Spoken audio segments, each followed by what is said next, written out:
ফরিদপুরের সালথায় স্ত্রীর স্বীকৃতির দাবিতে শ্বশুরবাড়িতে অবস্থান করেছেন এক নববধূ।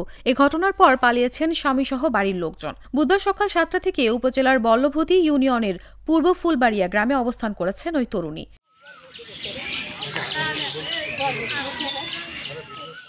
ফুলশয্যার রাত কাটিয়ে পালিয়ে যান স্বামী নিশাত। পরে যোগাযোগ বন্ধ করে দেন তিনি। এই অবস্থায় বুধবার সকালে স্বামীর বাড়িতে অবস্থান নেন নববধূ।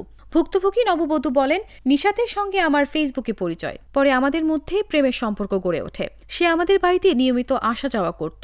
গত 9 এপ্রিল তার সম্মতিতে আমাদের বাড়িতে বিয়ে হয়। সে আমার সঙ্গে রাত যাপন করে সকালে পালিয়ে চলে আসে। আমার স্বামী হয় আমাকে বিয়ে করে রেখে আসছে, কিন্তু আমার সাথে আর কোনো যোগাযোগ রাখতেছি না। বিয়ে হয়েছে 9 তারিখ 4/9/2024, আগের মঙ্গলবারে বিয়ে হয়েছে, ঈদের 2 দিন আগে। আচ্ছা আচ্ছা আচ্ছা আচ্ছা বিয়ে হয়েছে আপনার ওই যে পূর্ব ফুলবাড়িয়া, ফুলবাড়িয়া না? জি, পূর্ব ফুলবাড়িয়া।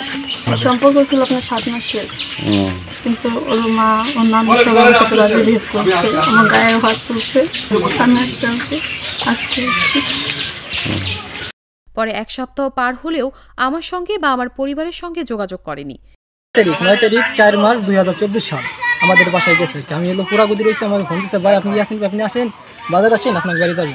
পরে সেই গেছে, পরে এলো আইসে বলেছে কি ভাই আপনি কাজে ফোন দেন, তারপরে এলো আমি এলো বিয়ে করবো, আমার বাপ মা রাজি না, তার হলো বাপ মা রাজি না, ওই আপনি বিয়ে করবো। তারপরে আপনার ঈদের পর বন্ধু বান্ধব নিয়ে আসি কিংবা ভাইবিরা কিংবা বাপ মা নিয়ে আসি, হলো আমরা উঠে নিবো এসে।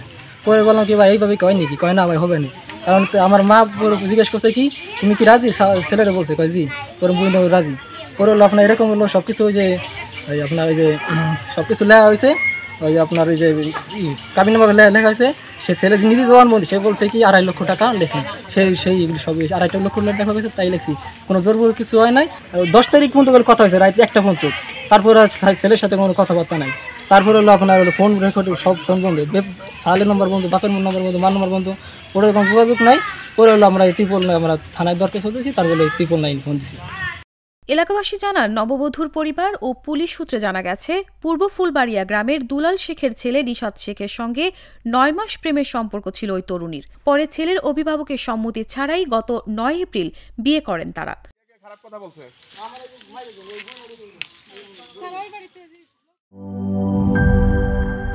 ভাই ট্রেন 2 ঘন্টা 33 মিনিট লেট। 3 ঘন্টা 33 মিনিট। শোনেন, আপনি একটা ডিস্টার্ব। আরো 4 ঘন্টা 33 মিনিট। শুনেন, আরো 4 ঘন্টা, এটা কোনো কথা?